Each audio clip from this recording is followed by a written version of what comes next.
Right, you're all nostalgic, yes. But yeah, she loved herself some Johnny Depp. That was her guy. Andrea, so the guy in our neighborhood that was like schmilled on his front porch, they just deemed it that he lost it and that was it. Like they did not bring up like the 100 weed plants that they burnt in the yard, which I was actually shocked about. They just kind of made it like old news really quick. I don't know if it's because like the community wanted it, because like we live in like a nice community or what, but they kind of just wrapped it up quick.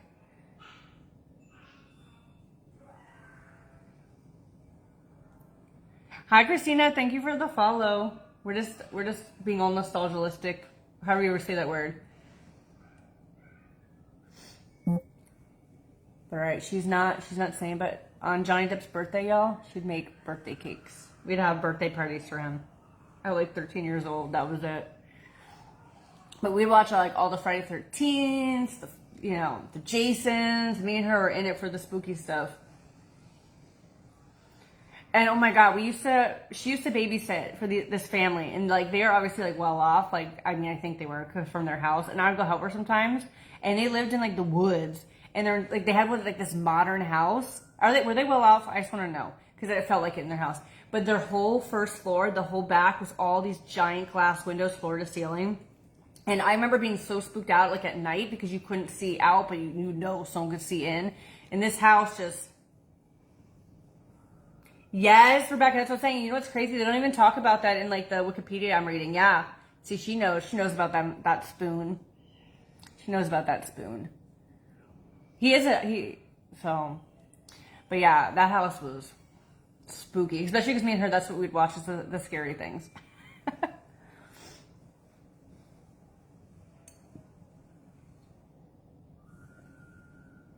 Rainbow was the store we'd go to. The clothing store. It was like our shitty mall that like only had like a Sears. Yes, the entire first floor was all glass. It was so spooky. Like thank God they had a giant dog, even though it was like a Labradoodle that wouldn't have done shit. At least they had a giant dog to protect us. Those kids were so sweet though. But yeah, their house was so spooky. Like I feel like we'd like ducking half the time.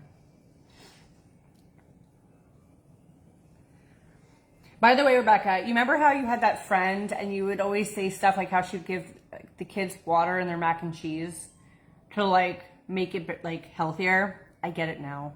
Now as a parent, I get it. All the random things that are like popping into my head right now.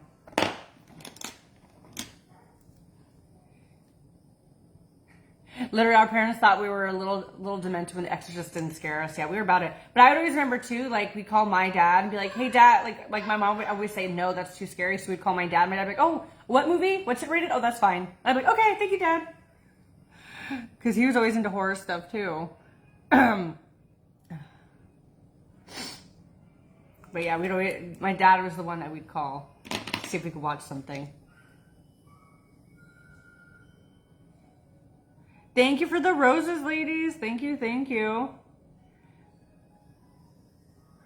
So Rebecca, you need to come down with your dad and we'll be nostalgic and watch a movie about Ricky Queso, and then we'll see how accurate it is.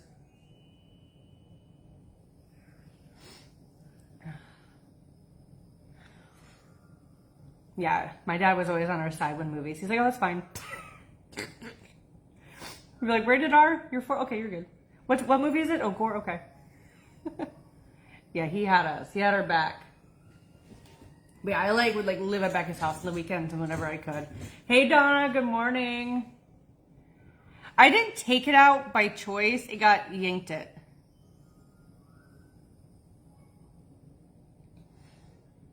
Yeah, he was on our side for sure.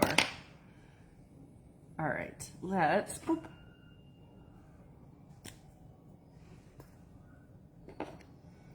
The Disney made a super creepy movie in the 80s called Watcher in the Woods. What? That is creepy. Damn Disney.